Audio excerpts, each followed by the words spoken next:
Hello everyone, कैसे हो? आशा उम्मीद करता हूँ कि आप सभी अच्छे होंगे, मस्त होंगे, सुस्त होंगे। आज हम पढ़ने वाले हैं बीएचटीसी, बीएचटीसी, पीटीईटी, बीएचटीसी, पीटीईटी और चतुर्थ श्रेणी के लिए हमारी क्लास होने वाली है। चतुर्थ आपकी जो श्रेणी भर्ती है, सबसे बड़ी भर्ती है, इसकी क्लास होने वाली है। बीएचटीसी के लिए हमारी यहाँ पर हर साल आपकी क्लासेज होती हैं, जिसमें आपके मतलब वो प्रश्न आपको 2024 में भी देखने को मिले तो अब भी आपको देखने को मिलेंगे। और वैसे राजस्थान जीके आपकी जो सभी भर्तियों में आती है, राजस्थान की जो भी भर्ती है, तो आज की क्लास आपकी रामबाण क्लास होने वाली है। इससे प्रश्न आपका बाहर नहीं जाने वाला है। सभ्यताओं का यह शिलालेख वगैरह जो भी हम पढ़ाने वाले हैं। कालीबंगा आपका जो प्रश्न है, फर्स्ट से आपका जो प्रश्न है, आपका कालीबंगा हनुमानगढ़ में आपकी किस नदी के किनारे।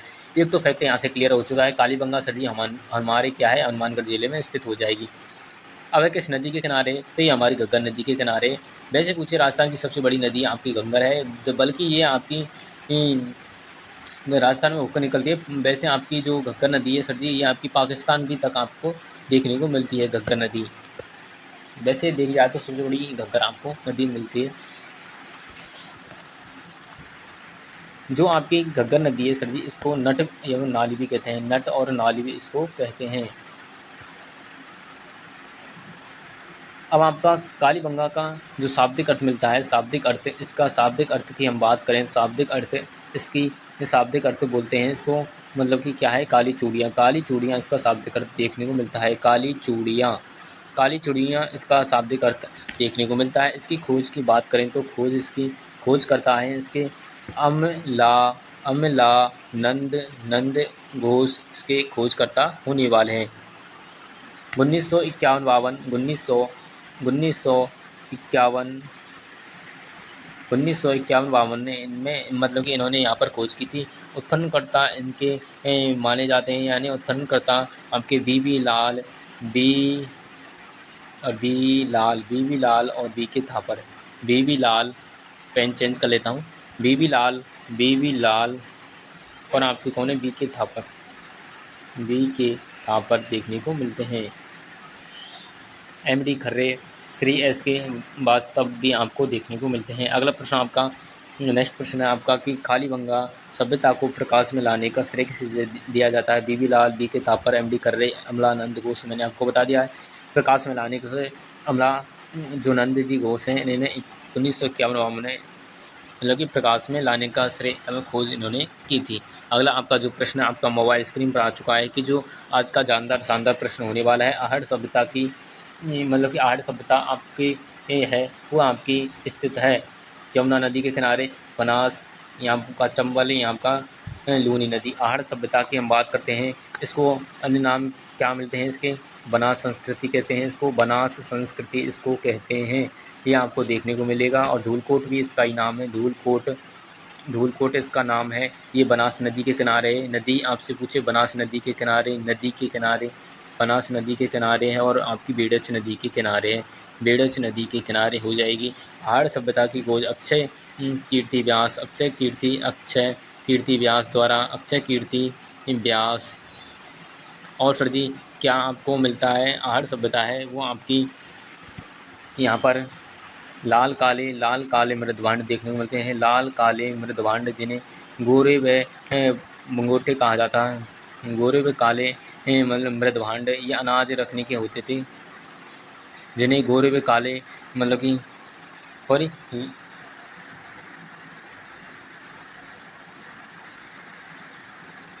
क्या नाम है इसको, एक मिनट याद नहीं आ रहा क्या नाम है। हाँ, इनको लाल मतलब कि काले मृदभांड, गोरे मंगोटे ये अनाज रखने के होते थे। अनाज रखने के प्राचीन समय आपने देखा हुआ, अनाज रखने के हुआ करते थे। ये लाल काले मृदभांड बने हैं जिनको गोरे व मंगोटे कहा जाता था। गोरे व बंगोटे कहा जाता था। गोरे व बंगोटे इनको यहाँ पर कहा जाता था। ये आपकी ये बनास संस्कृति यानी कि बनास नदी के किनारे आपकी मिलती है। उदयपुर जिला आपका उदयपुर में देखने को मिलती है। उदयपुर में आपकी हो जाएगी। अगला आपका आ चुका है कि जो आपके लाल काले ये आ गया है। लाल काले मृदभांड आपके जो वाली संस्कृति है वो आपका कालीबंगा, आहड़, आपका बालाथल, ये आपका आहड़ इसका राइट आंसर होने वाला है। बालाथल आपकी उदयपुर में ही है। बालाथल आपका उदयपुर में ही। बागौर आपकी नहीं है, बालाथल भी नहीं है। और जो आहड़ सभ्यता है इसकी खोज आपको मैंने आपको बता दी है।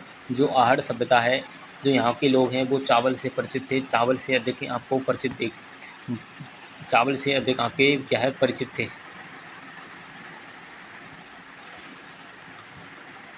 एक आपसे पूछी जा सकती है ग्लोंड सभ्यता। ग्लोंड जो आपकी सभ्यता है, ग्लोंड आपकी जो सभ्यता है ये आपकी राजसमंद में देखने को मिलती है, राजसमंद में देखने को मिलती है, ये सभ्यता राजसमंद में देखने को मिलती है। अगला आपका जो प्रश्न है, नेक्स्ट प्रश्न की हम बात कर लेते हैं। नेक्स्ट प्रश्न आपका जो आ चुका है, जो आपकी गणेश्वर सभ्यता है उसके अवशेष यहाँ पर चिन्ह स्थित हैं, सीकर, श्रीगंगानगर, पलसाना, यहाँ का रिंगस।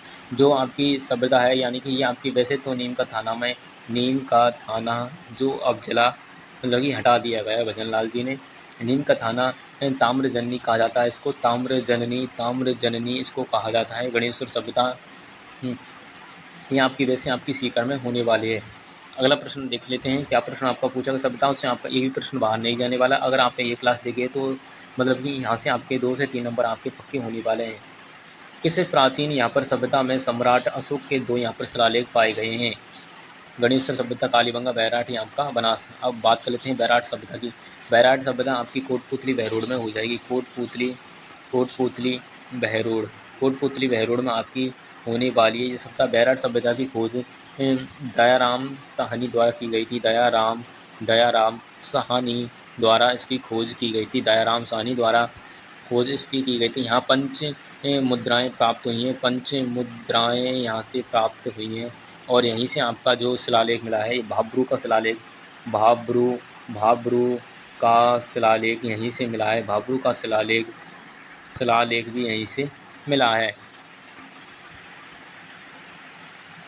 बैराट सभ्यता आपकी होने वाली है कहाँ पर, यहाँ पर सम्राट अशोक के 2 शिलालेख भी मिले हैं। बैराट सभ्यता आपकी कोटपुतली बहरोड में देखने को मिलती है। नेक्स्ट प्रश्न देख लेते हैं। अब आपका गौसुंडी जो शिलालेख है वो आपसे पूछा गया है कि जो आपका गौसुंडी शिलालेख स्थित है बारा, चित्तौड़गढ़, भीलवाड़ा, आपका अजमेर। गौसुंडी शिलालेख है ये वैष्णव संप्रदाय की पुष्टि करता है। वैष्णव संप्रदाय की यहाँ पर पुष्टि देखने को मिलती है, संप्रदाय की पुष्टि करता है। बारह में, चित्तौड़गढ़ में नहीं है। ये आपको गौसुंडी शिलालेख आपका चित्तौड़गढ़ से संबंधित होने वाला है। अगला आपका प्रश्न आपका आ चुका है कि कीर्ति स्तंभ की जो प्रशस्ति है उसकी रचना अत्रि ने की थी, केवल महिष ने की थी। अत्रि व महिष ने की, तो कितने से कोई नहीं। जो कीर्ति स्तंभ आपका, कीर्ति स्तंभ आपका है वो आपका चित्तौड़गढ़ में हो जाएगा। चित्तौड़गढ़ में कीर्ति स्तंभ है, कीर्ति स्तंभ आपका चित्तौड़गढ़ में है। आपका अत्रि व महेश इनके यहाँ पर रचनाकार माने जाते हैं, रचना की थी। अगला आपका प्रश्न है कि चीरवा का शिलालेख कहाँ से प्राप्त हुआ था। वेरी मोस्ट इम्पोर्टेंट प्रश्न है। चित्तौड़गढ़, उदयपुर, आपका राजसमंद, आपका भीलवाड़ा, उदयपुर इसका राइट आंसर होने वाला है। जो चीरवा का शिलालेख है ये आपका मेवाड़ से संबंधित हो जाता है, मेवाड़ से संबंध हो जाता है। अगला आपका प्रश्न आपका मोबाइल स्क्रीन पर आ चुका है कि जो प्रश्न नंबर आपका यानी कि 17 आपका प्रश्न है कि 17वीं शताब्दी की रचना राज प्रशस्ति महाकाव्य की रचना यहाँ पर कौन है। एक आपकी अमर काव्य वंशावली है। अमर काव्य वंशावली के लेखक आपसे पूछा जा सकता है। एक ही है इस प्रश्न का आंसर, राज प्रशस्ति महाकाव्य की रचना आपके रणछोड़ भट्ट यहाँ पर तेलंग इसका राइट आंसर हो जाएगा।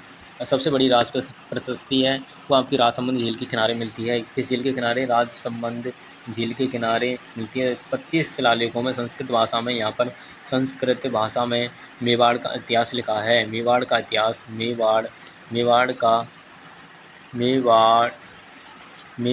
का इतिहास लिखा हुआ है। मेवाड़ का इतिहास देखने को मिलता है।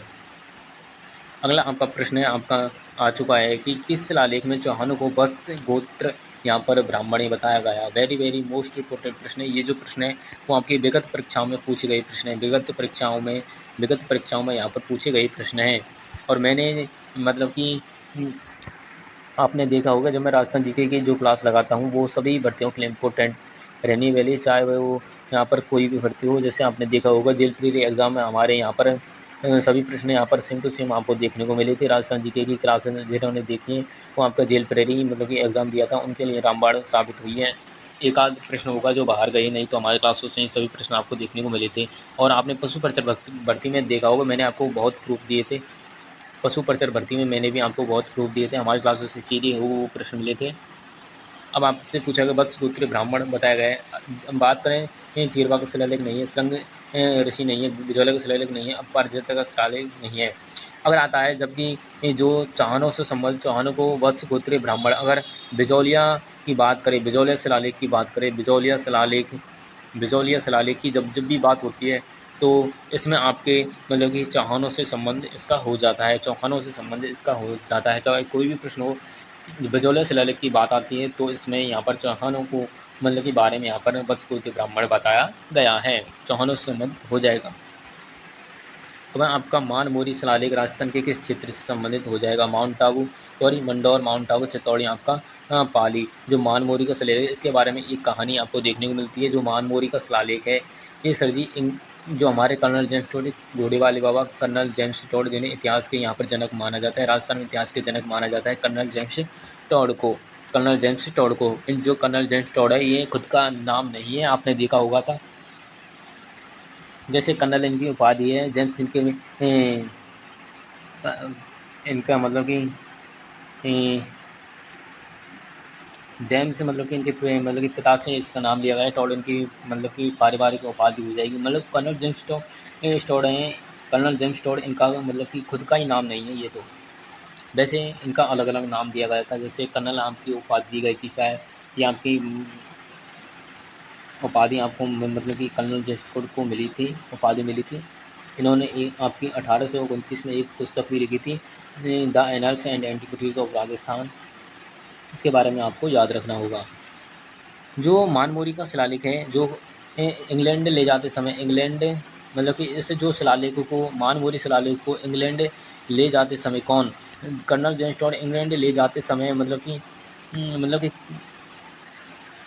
अपरिहार्य मतलब कि किसी कारण से मतलब कि इन्होंने मतलब कि अपरिहार्य कारणों से मतलब इनको मतलब कि जो ये शिलालेख है इन्होंने क्या है समुद्र में फेंक दिया था, समुद्र में इन्होंने क्या है फेंक दिया था, ये समुद्र में फेंक दिया था इन्होंने समुद्र में फेंक दिया था ये इंग्लैंड ले जाते समय।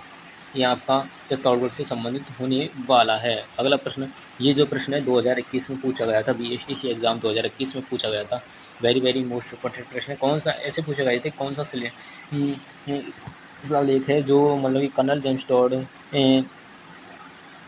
इंग्लैंड ले जाते समय समुद्र में फेंक दिया गया था। अगला आपका जो मोबाइल स्क्रीन पर आ चुका है प्रश्न, 31 दा रुपया राजस्थान की कौन सी टकसाल में बनता था? कुचामन, मेड़ता, जोधपुर, यहाँ पर सोचत। तो 31 दा आपकी कुचामन में आपका बनता था। Option number A is the right answer हमारा होने वाला है। नेक्स्ट प्रश्न आपका आ चुका है कि बल्ली का शिलालेख जो कि आपका अशोक के काल में यहाँ पर पूर्व का माना जाता था, स्थित है अजमेर, जयपुर, आपका टोंक, आपका भीलवाड़ा। जो बरली का जो शिलालेख है ये आपका कहाँ से संबंधित हो जाएगा, यानी कि अजमेर से इसका संबंध होने वाला। Option number A is the right answer हमारा होने वाला है।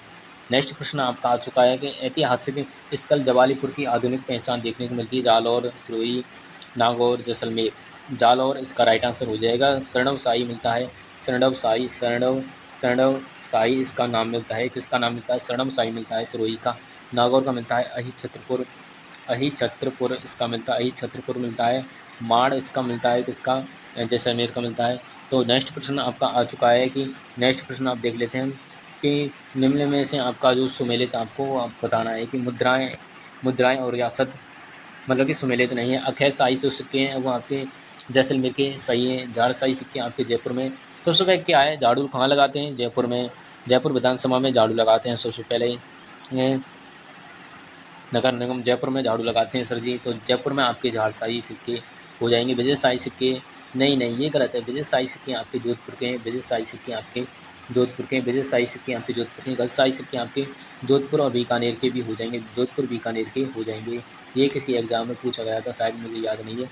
अब एक आपका आता है कि तमंचा शाही नाम ही ऐसा तमंचा शाही, तो ये आपका धौलपुर हो जाएगा। धौलपुर तमंचा शाही, अजीब नाम है तमंचा शाही, तो धौलपुर इसका राइट आंसर हो जाएगा। यानी कि अखिल शाही आपके जैसलमेर के हैं, बल्कि जो विजय शाही आपके कहाँ के हैं? विजय शाही आपके जोधपुर के हो जाएंगे। अगला आपका प्रश्न देख लेते हैं। प्रश्न नंबर आपका आ चुका है अगला कि मत्स्य यहाँ पर जनपद की राजधानी आपको बतानी होगी। मत्स्य जनपद की राजधानी क्या यहाँ पर थी? चंपा, बैराट, कुशीनारा यहाँ को गोकुलपुरा। बैराट इसका राइट आंसर होने वाला है। मत्स्य आपका पहला मतलब कि जनपद माना जाए, सॉरी जनपद नहीं, मत्स्य जनपद की राजधानी है ये। पहला मतलब कि एकीकरण के समय यहाँ पर चरण माना जाता है मत्स्य संघ, जिसमें आपकी ABCD रियासत थी। ABCD आज से आपकी अलवर रियासत थी, आपकी भरतपुर थी और आपकी करौली और आपकी धौलपुर देखने को मिलती है। धौलपुर ये आपकी रियासत थी। ये भी आपका प्रश्न है और एग्जामिनर की दृष्टि से वेरी वेरी मोस्ट इम्पोर्टेंट। प्राचीन यहाँ पर नाम आपको सुमेलित, आपको मतलब कि छांटिए असुमेलित है। गंगानगर को युद्ध कहा जाता है, गंगानगर युद्ध। भरतपुर को बैराट कहा जाता था, जालौर को सुवर्णगिरी कहा जाता और उदयपुर को शिवी, मतलब कि इसमें से असुमेलित है। तो इसका राइट आंसर आपको बताना है, यानी कि इसका राइट आंसर क्या हो जाएगा। गंगानगर आपका युद्ध कहलाता है, जालौर सुवर्णगिरी, उदयपुर शिवी। इसका राइट आंसर हो जाएगा विराट, यानी कि भरतपुर। अगला आपका प्रश्न देख लेते हैं कि आपका जो प्राचीन काल में राजस्थान का वह क्षेत्र जो जम्बू रण कहलाता था, कौन सा जो आपका जम्बू रण कहलाता है। केशोराय पाटन, कोलायत, कुमेर या मैनाल। मैनाल आपका भीलवाड़ा में हो जाएगा, मैनाल भीलवाड़ा। तो केशोराय पाटन इसका राइट आंसर आ जाए, जिससे हम जम्बू यहाँ पर रण कहलाता था प्राचीन काल में। अगला आपका प्रश्न है कि आपका शरणवशाही, मैंने आपको बताया सिरोही का नाम मिलता है शरणवशाही। छत्रपुर यहाँ पर आपका नागौर, मैंने बता दिया, ये 2022 में पूछा गया था BSTC एग्ज़ाम बात करें तो। अब आपका राजस्थान के किस क्षेत्र में किस क्षेत्र में जयपुर शहर स्थित है, तो जयपुर आपका ढूंढाड़ आपका हो जाएगा। मेवाड़ आपका उदयपुर क्षेत्र आता है, चित्तौड़गढ़ आता है, चित्तौड़गढ़ इत्यादि आपके देखने को मिलते हैं। और मारवाड़ आपका जोधपुर साइड हो जाएगी, जोधपुर के आसपास का जो भाग है। हाड़ौती आपका कोटा बूंदी